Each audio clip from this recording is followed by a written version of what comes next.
So guys, quick update lang tayo since suspended yung PSE dahil sa bagyo.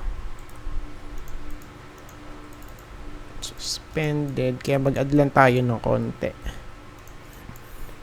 Let's start with AC. Okay, Ayala. Check natin sa weekly guys kung ano yung meron dito. For AC, still nasa support pa din to guys. Okay, green box. Okay, maraming mga touches dito. Green box lang And pagka sinilip natin to sa may natin screen, sideways rectangle pattern guys, it means kung mag-hold sa may support, so pwede mag-retest hanggang dito sa 734. Pero may problem tayo right now for AC because meron tayong trend line dito. Ayan, so trend line to guys, may mga retest ayan. Since nung nag-peak to, wala walang breakout ayan, kaya magkakaalaman dito for AC right now since meron naman na tayong dito point of reference nung COVID. Ito yun yung low, tapos ito yung higher low. So yun nga lang, wala tayong higher high. Okay, problem yun for this one. Okay, magiging bullish to pagka of course nag-breakout. Okay, for example, ganyan yung mangyari. Ganyan. Then makapanik. Okay. So, tignan natin. Okay, for now kasi alap Ayan, so wala pang validation to na talagang bullish Ayan, pagka nagkaroon ng breakout. Tapos, yung next ICT. For ICT guys, okay, throwback. So, alas throwback lang to for ICT Okay, pullback, then bounce, then nag-create ng higher high, tas higher high, then medyo nag-throwback dito sa may support.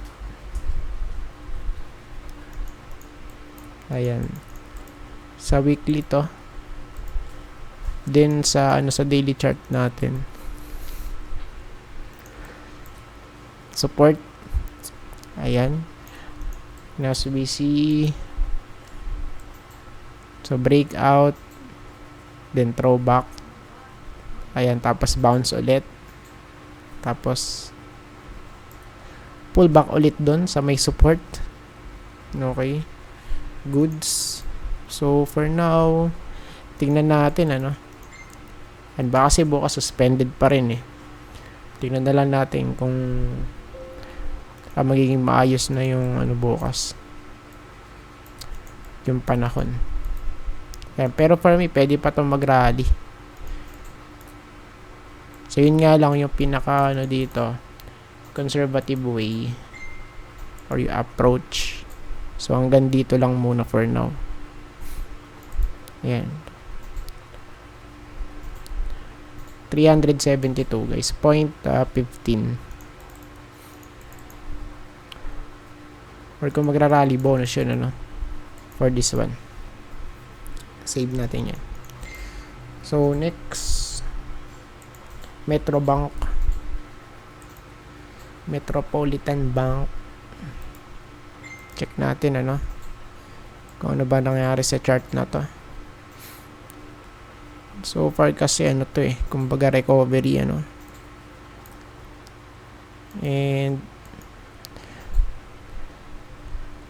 halos pare-pares naman sila ng chart. COVID to, tapos slight na naka-recover guys. Okay, tapos ayan, so proper basing lang to ulit. Ayan, kasi base dito, ito yung base niya eh. Yung first base niya ito. Diba, nag-basing na dito. Ayan, tapos nag-breakout. Of course, magkikreate ulit yun ng basing dito. No? Kaya for me, ano to, kumbaga, medyo magandang setup for MBT. Ayan, no? Diba? And especially, kung ano to, kung mag-breakout, of course, magkikreate to ng anong pattern. Ayan, no? Ayan, so, pwedeng ganito, no? Okay, pwede siya mag-create ng inverse head and shoulder pattern type. So, yun nga lang, dapat mag-breakout sa taas. So, ito yung scenario natin for MBT, ano? So, for now, since malapit sa may resistance, tingnan natin kung ano mangyari. Or kung babalik ba dito sa may support, sa may neckline natin, 61, ano? 61.7. Ayan, tapos next, pure gold. Pure gold. Bearish pa din to. Okay, retest lang. And hanggat walang breakout dito, still magiging bearish tayo dito because still lower highs pa rin to eh. Ayan o. Series of lower highs. Lower highs yan. And lower lows. It means pa downtrend siya. Ayan. So unless na lang kung mag-breakout nga dito sa may resistance natin. So at least makapanik sa taas ng 27 guys, no? Ayan. So di makapanik, pwedeng bumalik dito. 22.8. Yan yung worst case dito guys para magkaroon ng divergence. If ever man, ano? Ayan, sa 20.4. Somewhere here. Kung magkakaroon ng divergence. Yeah, so pwedeng ganun yung setup. Ayan. Then, saan ba tayo? P-Gold. Tapos, ano to? Aboitiz. AP. Okay, for Aboitiz.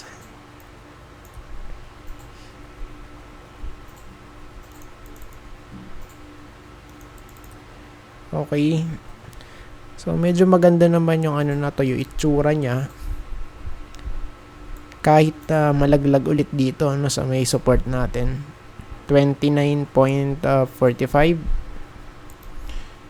dito sa area na to. Of course, may reference tayo dito kung bakit naging maganda. Even though na pwede pa rin siya malaglag dito, no? And kasi kung titignan natin, so possible ito yung kanyang itsura. Okay, parang ano din siya, no? Head and shoulder pattern.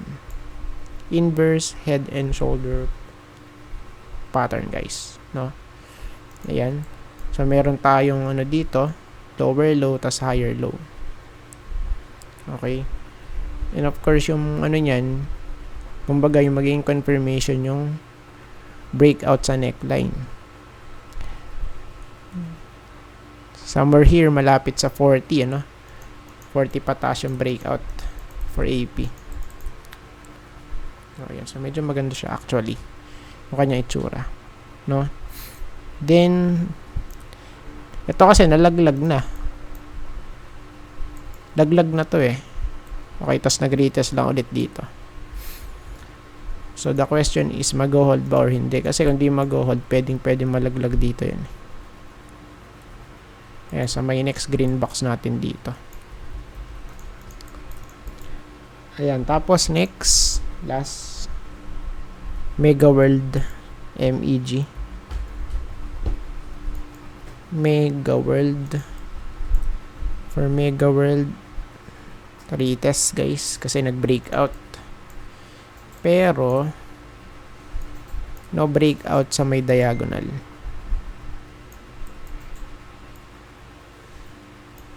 Ayan, no? So, wala pa din siyang breakout dito sa diagonal. Yun lang, no? Ayan, no? So, retest lang dito. Ayan. Since, breakout tayo dito, Okay, breakout, then pullback. Tingnan natin kung mag-hold, ano? Ayan, sa may support, malapit sa 1.82. So far, pag tinignan natin to overall, yung kanyang big picture, bearish pa din. Ayun, no? Bearish, Mega World bearish. Ayan. Mega World, tapos DMC. Ito kasi na-cover na natin, Ayan, so magkabaliktad sila ni Mega World. Yung DMC, bullish yung chart. Pero yung chart ni Mega World, bearish, Ayan, pabagsak, Ayan, so ibalik natin, sa chart ni MEG. Ayun, bearish na bearish, Ayan.